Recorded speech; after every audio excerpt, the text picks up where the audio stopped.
अयोध्या के राम मंदिर में स्थापित की जाने वाली भगवान राम की मूर्ति 51 इंच लंबी है। इसका वजन 1.5 टन का है और इसमें एक बच्चे की मासूमियत है। राम मंदिर ट्रस्ट के महासचिव चंपत राय ने कहा है कि हर साल रामनवमी पर दोपहर 12 बजे सूर्य की किरणें मूर्ति के माथे को रोशन करेंगी। मूर्ति की पूजा 16 जनवरी से शुरू होगी और इसे 18 को गर्भगृह में स्थापित किया जाएगा।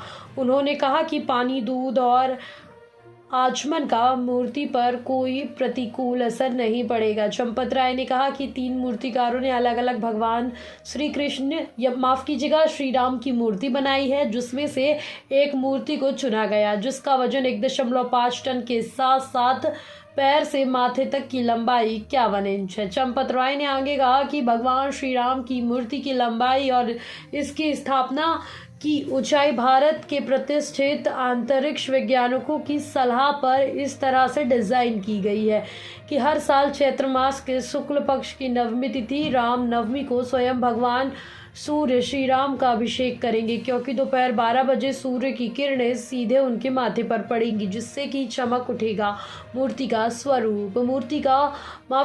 मूर्ति की सौभाग्यता का वर्णन करते हुए उन्होंने कहा कि गहरे रंग के पत्थर से बनी इस मूर्ति में न केवल भगवान विष्णु की दिव्यता और एक राजपूत की चमक है, बल्कि 5 साल के बच्चे की मासूमियत भी है।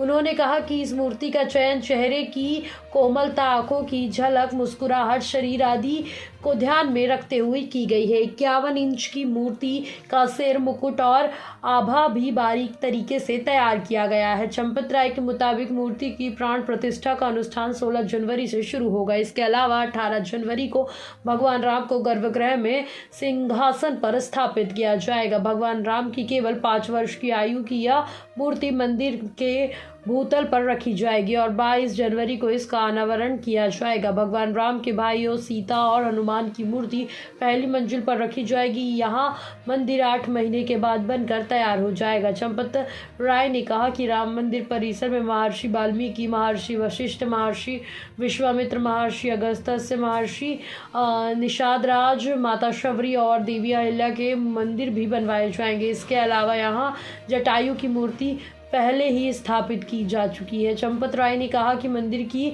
वास्तुकला दक्षिण भारत के मंदिरों से प्रेरित है। निर्माण इंजीनियरों के अनुसार पिछले 300 वर्ष से उत्तर भारत में ऐसे कोई भी मंदिर नहीं बनाया गया है।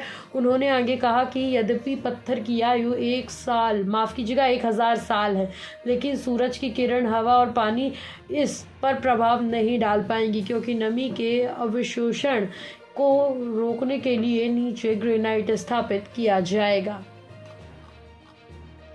वहीं चंपत राय ने बताया कि रामलला की मूर्ति में लोहे का भी उपयोग नहीं किया गया है, क्योंकि इससे मूर्ति कमज़ोर हो जाती है। इससे इस तरह से डिज़ाइन किया गया है जैसे जैसे उम्र बढ़ेगी ज़मीन के नीचे एक बहुत मजबूत चट्टान बन जाएगी। ज़मीन के ऊपर किसी भी प्रकार के कंक्रीट का उपयोग नहीं किया गया है, क्योंकि कंक्रीट की आयु 150 वर्ष से अधिक नहीं होती है। हर काम करते समय उम्र का ध्यान रखा गया है। चंपत राय ने कहा कि 22 जनवरी उनके लिए निजी रूप से 15 अगस्त 1947 जितना महत्वपूर्ण है। राय ने सभी से 22 जनवरी को देश भर के 5 लाख मंदिरों में भव्य पूजन के साथ मनाने की अपील की है। शाम के समय प्रत्येक सनातनी को अपने घर के बाहर कम से कम 5 दीपक जलाने चाहिए। उन्होंने कहा कि लोग 26 जनवरी के बाद ही मंदिर के दर्शन के लिए आए।